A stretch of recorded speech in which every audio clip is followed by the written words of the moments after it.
ఉదాహరణకి మహబాద్ డిస్ట్రిక్ట్ ఉంది అధ్యక్ష. దీంట్లో కే సముద్రం మండలంలో నారాయణపురం అనే విలేజ్ ఉంది. ఈ నారాయణపురం అనే విలేజ్లో టిఆర్ఎస్కి సంబంధించిన ఎంపీటీసీ ధరావత్ రవి అని ఉంటారు.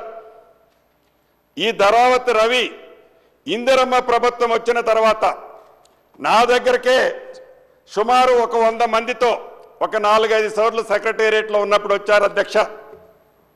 వారి ఆవేదన బాధ ఏంటి అంటే ఈ 2020 చట్టం రాకముందు ఈ ధరణి పోర్టల్ లేనప్పుడు ఆ గ్రామంలో గిరిజనులకు సంబంధించిన సుమారు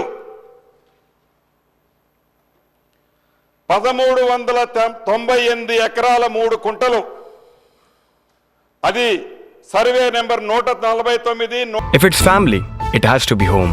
If it's home, it has to be Aparna.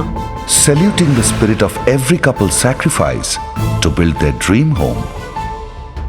150, 154, 165, 166, 168 ఈ సర్వే నెంబర్ల గల భూమి ధరణి రాకముందు ఇది పాస్బుక్లున్నాయి అధ్యక్ష.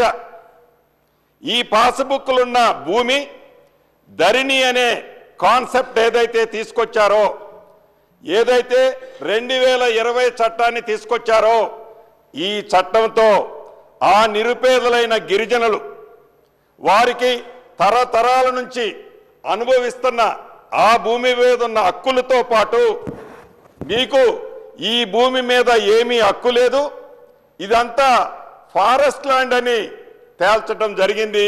అది ఆ ధరణి వెబ్లో కనిపించడం వల్ల అతను ఆనాడు ప్రభుత్వంలో ఉన్న ఎంపీటీసీ అనేక పర్యాయాలు అనేక సందర్భాలలో ఆ ప్రాంతానికి పోయే మంత్రులను కానివ్వండి, ప్రజాప్రతినిధులు కానివ్వండి, వందలాది మంది చెప్పులు అరిగిందాకా తిరిగారు. కానీ వారు ఏర్పాటు చేసిన ధరణి, వారి ప్రజాప్రతినిధి ఎంపీటీసీ కూడా న్యాయం చేయలేని పరిస్థితిలో ఆ చట్టాన్ని, ఆ వెబ్సైట్ని వాళ్ళు ఏర్పరచుకొని బాధపడ్డ సందర్భాలు ప్రత్యక్షంగా ఇందిరమ్మ రాజ్యం వచ్చిన తర్వాత నాకు కానీ మిగతా సహచర మంత్రులకు కానీ ఆ రవి అనే వ్యక్తి వచ్చి చెప్పడం జరిగింది. దాన్ని పరిష్కార మార్గం చాలా వరకు ఇందిరమ్మ ప్రభుత్వం అంటేనే పేదోళ్ల ప్రభుత్వం కాబట్టి దాన్ని పరిష్కార మార్గం కనుగొనే కార్యక్రమాన్ని చేపట్టడం జరిగింది. ఇలా ఒక ఎగ్జాంపుల్ మీ తమరి దృష్టికి తెచ్చాను.